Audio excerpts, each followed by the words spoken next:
to Life, Biz, and all that jazz. I'm your host, Jasmine Lisciotto. Today, we're diving into episode 3. We're picking up from where we left off in episode 2, which was part 1. So if you missed that one, jump back and listen to episode 1 and 2, and you'll get a bit of context and part 1 of my story. I shared the traumatic event that shaped my life that happened when I was 15 and how that day marked the beginning of a long journey to where I am today. A journey which was filled with love, loss, darkness, and ultimately resilience. In today's episode, I'll continue on with my story and walk through the years that followed.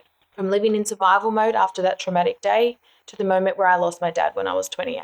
Although through the battles and breakthroughs, I've grown into the person I am today, and this episode is about resilience, finding purpose, and continuing to live even after experiencing unimaginable pain and loss. Everything I'm sharing with you is from a perspective of now, after doing years of reflecting, therapy, and healing.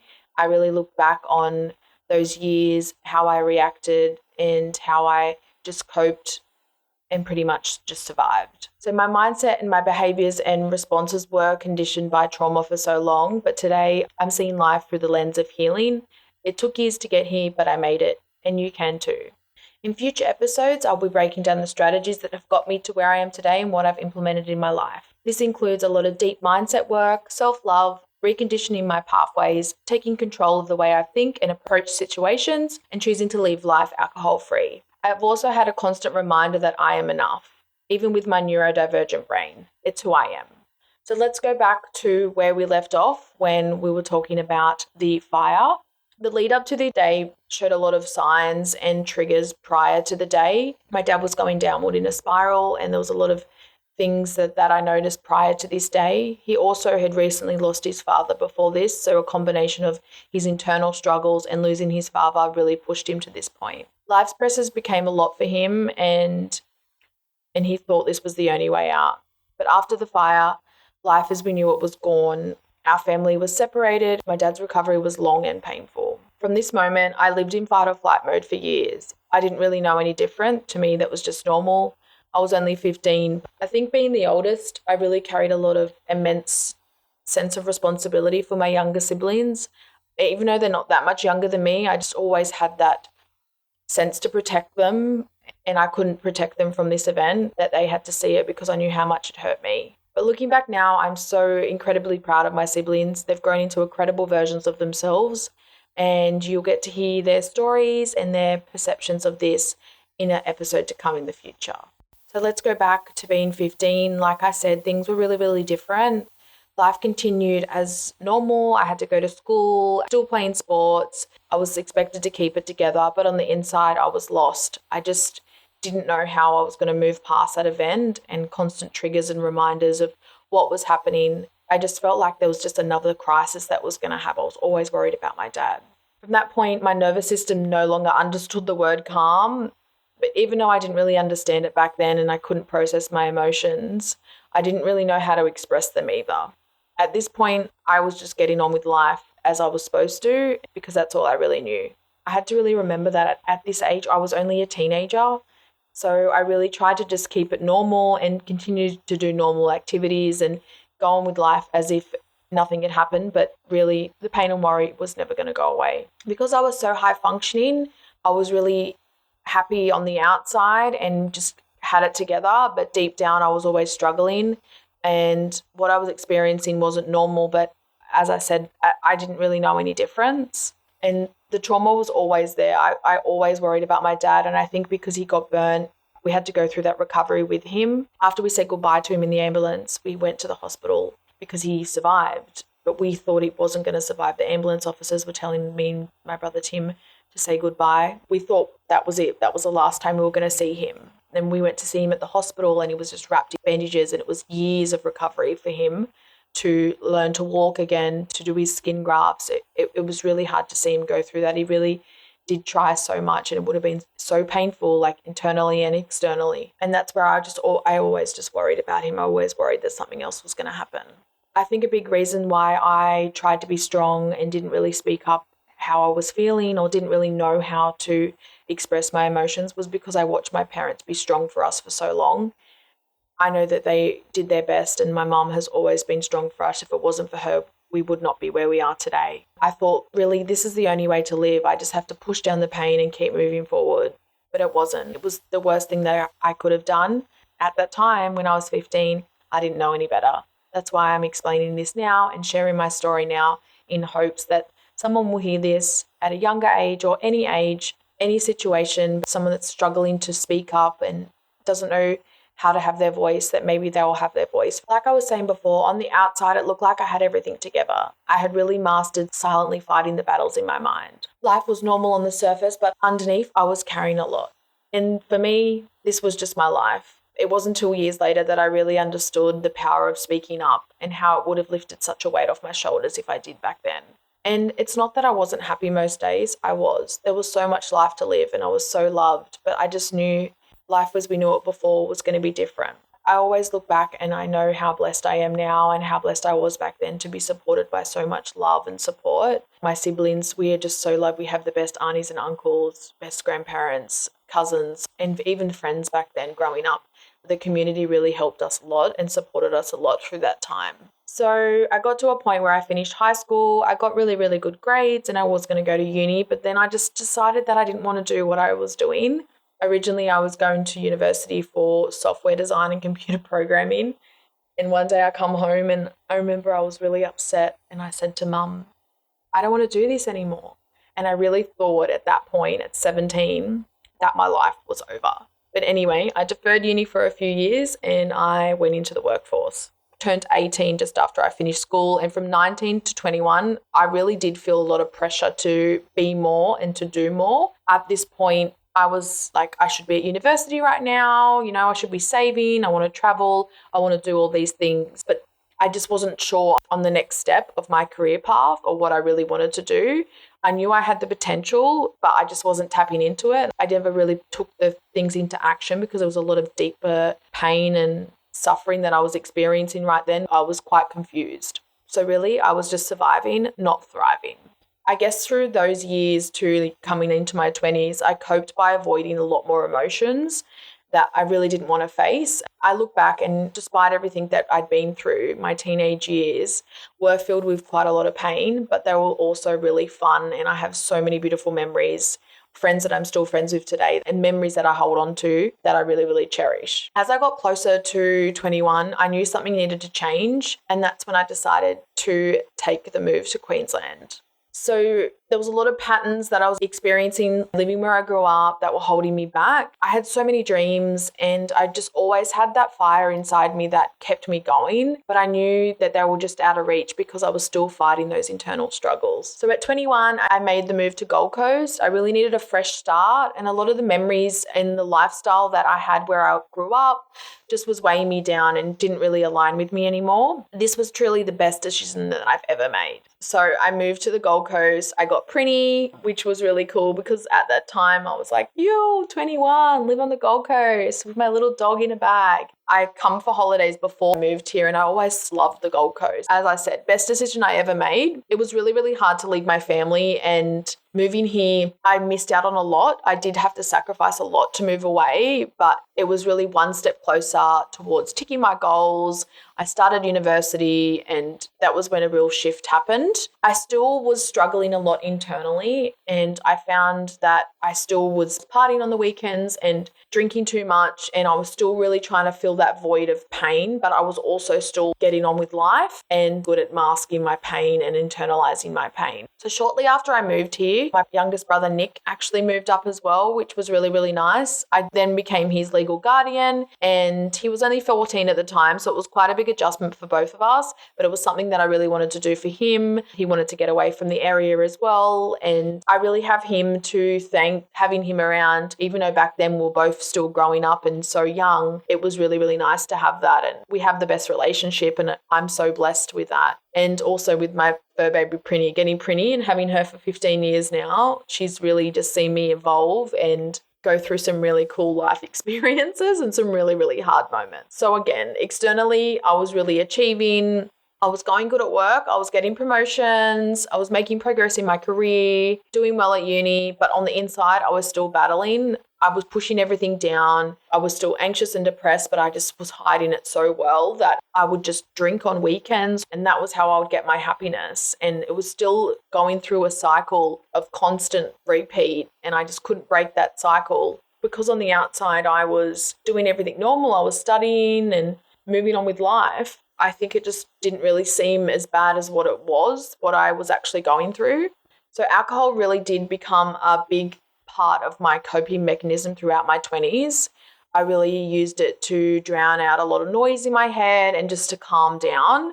My brain's constantly racing, and this also lifted my mood after a big week. I drank to have some sense of relief, but after days of drinking, I would feel worse. And even if it was one or two drinks, but more than likely it wasn't just one or two drinks, it was quite a big night on weekends.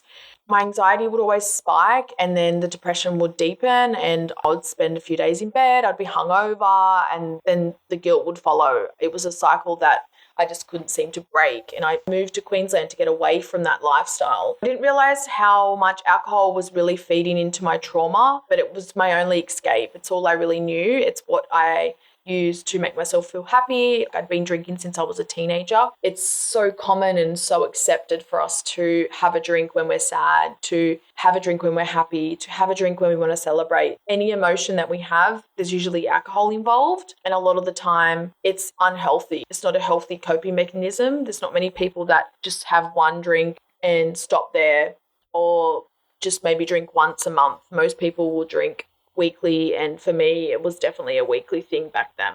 It never really felt out of the norm. Around me everyone was drinking. It was just a big part of culture. We know Australian culture is based a lot around drinking, and especially in the hospitality industry. So working in the hospitality industry, I found that it wasn't really a problem. So it took me really years to understand that my brain doesn't work like everybody else's, and I'm okay with that. That means I need to take responsibility. I need to take responsibility for who I am and how my brain works.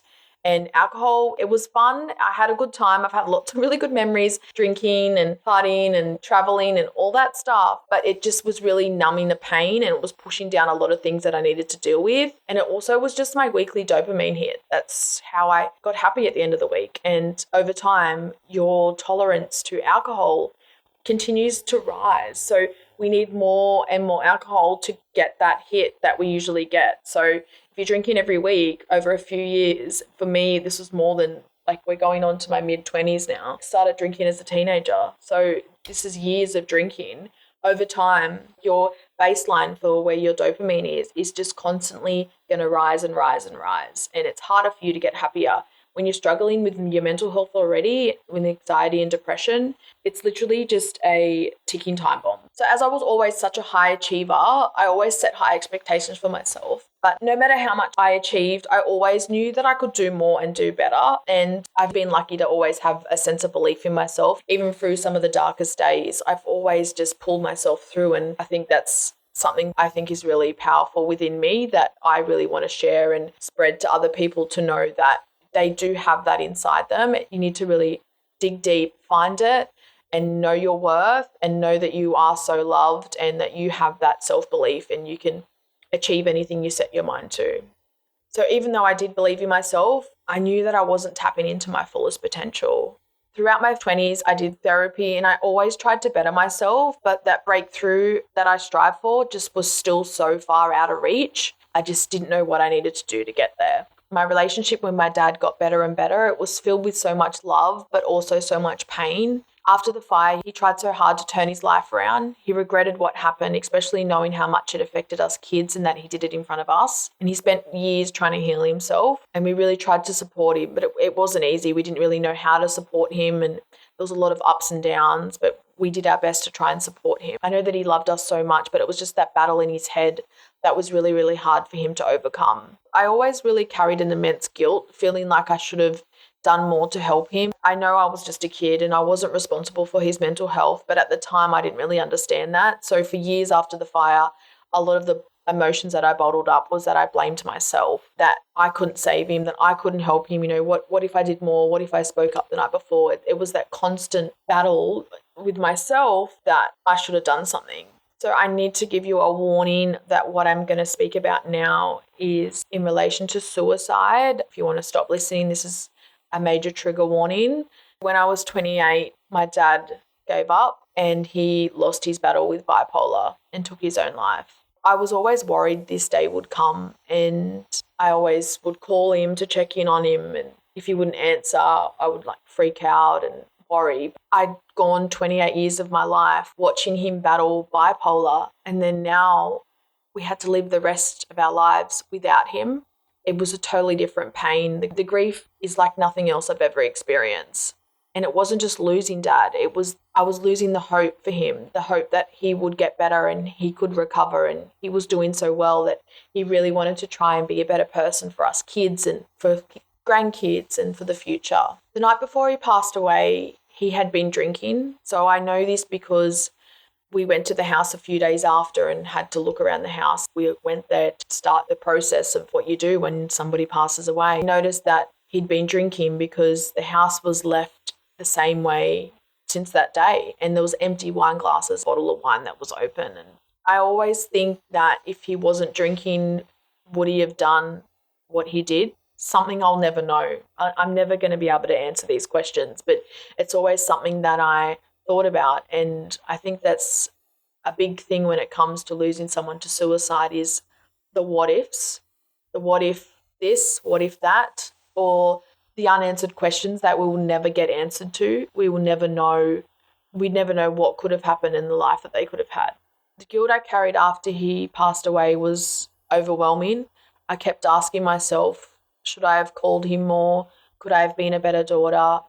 That guilt really ate away at me for a few years until I realised it wasn't serving me, that my dad fought his own battles and he wouldn't want me to suffer like this. And I think the hardest thing when I did some research on suicide and, why people do it is because they really feel like the world is better off without them. Their family's better off without them. And that's never the case. Our lives will never be the same again because he's not here. We could have spent the rest of our lives supporting him in whatever way he needed. We would have done that. That's what you do for your family. I think he really thought that we were going to be okay. We were all doing so well. And like my brother, Tim, he was getting married the same year. They were getting married. He had so much to look forward to. He was going to have grandkids, and we just were in a position where we were doing extremely well. All of us were starting our businesses and doing well in our jobs. I think he looked at us and thought they're going to be okay. They're going to be okay without me. But really, no one's ever going to be okay when they lose someone they love. So I think really I would have taken that pain of his battles for the rest of my life over not having him here. But no matter what happened, he was gone. And all I could really do was think about everything positive that he taught me and take this and turn it around and shift pain to purpose and share his story and share my story. At the end of the day, I couldn't save my dad, but maybe sharing my story, I can help save someone else's dad, someone's son or brother or sister or friend.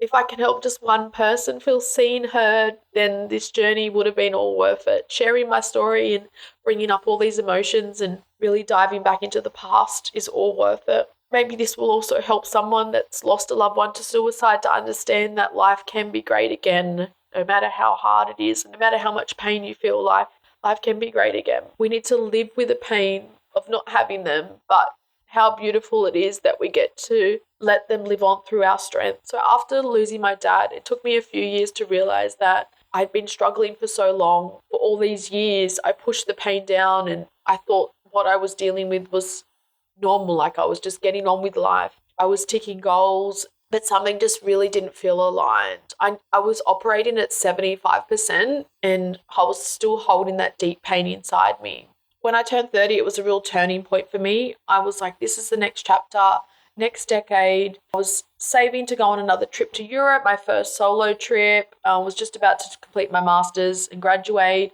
and I was really feeling aligned in my career.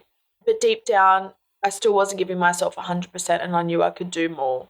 I still managed to accomplish everything I set my mind to, which is just a really sense of proudness that I have.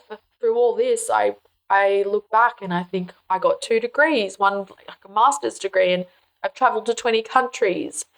I'm a homeowner. I started a business, and this is what I want to show people, that no matter what they have been through, they still can achieve their goals. You still can have this beautiful life, even if you are only operating at 75% or you're only operating at 20%. You can get better. You can slowly increase and you can slowly get to that point where you are operating at 100%. And that's what I did. I just knew that I could be more. In 2022, I experienced a series of health challenges, one which included an ectopic pregnancy, and I had to have multiple surgeries after this. I realized that alcohol no longer had a place in my life. I was constantly going to alcohol to feel happy.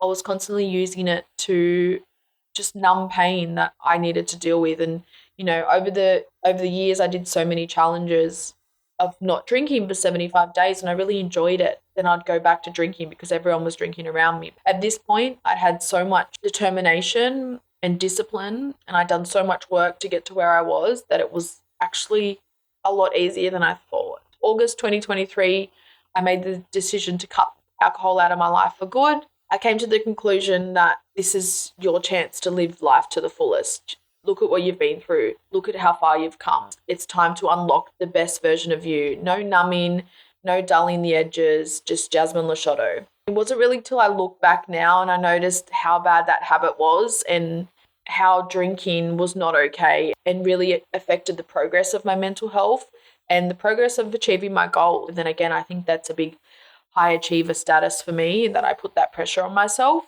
because really whatever you can do is enough. Anything you do is enough. You don't have to exceed your own expectations all the time. Being alive every single day, being here, breathing, that's enough. Once I removed alcohol, I could see the true effects it did have on my behaviors and how my brain was rewiring itself and shifting to a perspective that I really just felt like me again. It was a sense of feeling calm, and now I feel like I did back for the fire. And it's like I was living in fight or flight mode and just getting on with life since then. I was just surviving, not thriving. Where now I'm just so aligned with myself and I get out of bed every day so excited for life.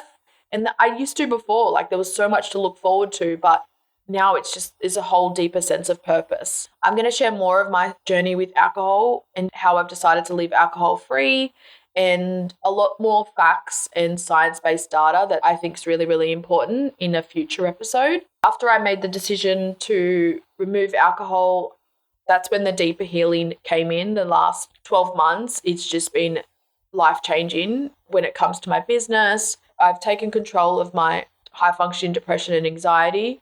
My energy is so important to me. I no longer look at my time as money. I look at my time as energy. Today I'm living a life that I really, really thought was out of reach. I never thought that I would be where I am today, how happy I am today, and having my business and a life that's just so aligned to me that I really just look back and I smile of how far that I've come. My mental health is my biggest priority. I've learned to just reclaim back my power and to really protect my peace and ensure that my goals are the forefront of my life. But it's really not just about the external success anymore. I could have coasted through life at 75% and not really known any different, kept ticking boxes and really just surviving, I guess. But I wanted more. I knew I deserved more. I remembered who I was and where I came from, how hard those before me had really thought to give me the life that I have today. And my nonna moving here when she was 19 years old to start a new life for our family. I was really lucky to grow up with both sides of my grandparents, and they both really installed a lot of different values in me. And one thing I get to be really, really grateful for is my nan and my nonna showing me just how powerful we can be as women and the resilience, the strength. And this is what my mum also showed me. And as I share this with you, it is really to show you that no matter what you've been through, no matter your story, you can shift pain to purpose. Your purpose is not your story, and you deserve more than living at 75%. Looking back, I don't regret any of the decisions that I've made. Every choice I made, every experience has really shaped me to where I am today.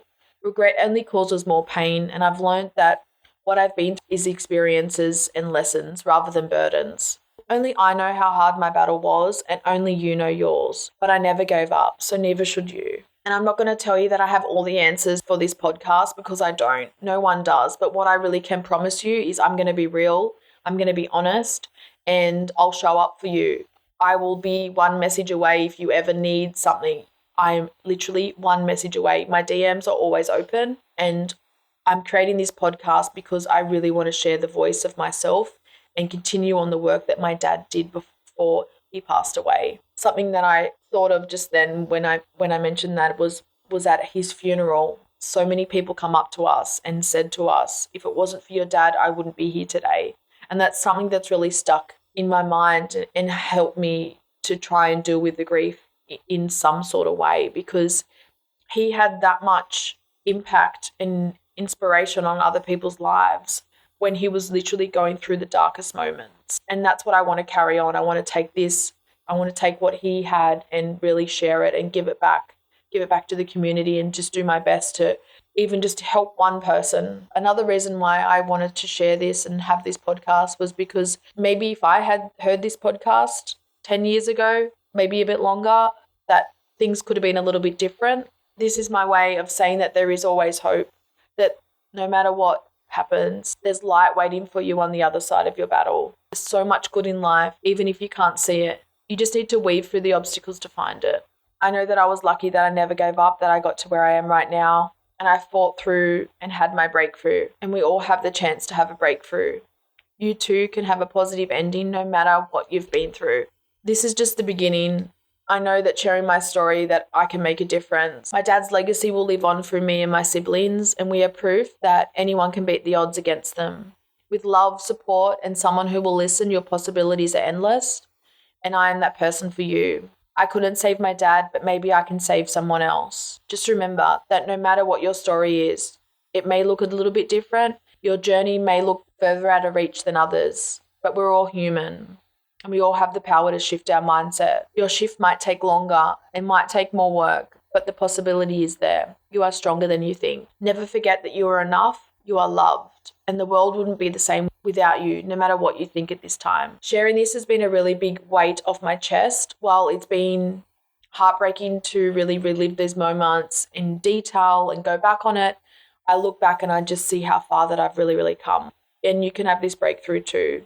As we move into episode 4 next week, we're going to be diving into the strategies and what I do daily to make sure that my mind stays on track, how I continue on with my goals and really live the best version of me at 100%.